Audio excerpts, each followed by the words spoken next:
দেখতে এটা ডিম ভাজির মতন হলেও এটা কিন্তু আসলে ডিম ভাজি না, এটা অন্য আরেকটা জিনিস দিয়ে বানানো অ্যান্ড খুবই মজাদার একটা রেসিপি। চলেন তাহলে দেখি সেটা কি দিয়ে বানানো আর এটা কিভাবে বানানো হয়েছে। তো এটার জন্য প্রথমে আম্মু নিয়ে নিল যা যা লাগবে। এই মজাদার রেসিপিটা আম্মু আসলে বানিয়েছে ফুলকপি দিয়ে।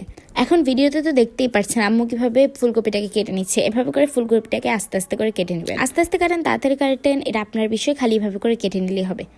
এখন একটা বাটির ভিতরে ডিম নিয়ে নেবেন, আমরা 3টা ডিম নিয়েছি। এরপর ডিমের কুসুমগুলা উঠিয়ে নেবেন, আলগা করে নেবেন আর কি, আলাদা করে নেবেন। এখন ডিমের যে সাদা অংশটা আছে এটার ভিতরে কেটে রাখা ফুলকপিগুলো দিয়ে দিয়েছে আম্মু। এবার কয়েকটা কাঁচামরিচ কেটে দিয়ে দিল, আর অ্যাড করে দিল ধনিয়া পাতা, এরপর দিয়ে দিল পেঁয়াজ, এরপর একটু গোলমরিচের গুঁড়া আর একটু লবণ দিয়ে এটাকে ভালো করে মিক্স করে নিল। এবার একটা কড়াইয়ের ভিতরে সামান্য তেল নিয়ে নিল, এটা ডুবা তেলের ভিতরে ভাজা লাগবে না, এটা সামান্য একটু তেলের ভিতরে ভাজলেই হয়। তেলটা গরম হয়ে আসলে ব্যাটারটা আস্তে আস্তে করে দিয়ে দিচ্ছে। এরপর প্রথমে যে আমরা ডিমের থেকে কুসুমটা উঠিয়ে রেখেছিলাম এই কুসুমটা আম্মু দিয়ে দিল উপরে। এই যেগুলো হয়ে আসলে আম্মু এগুলো একটা একটা করে উঠিয়ে নিচ্ছে।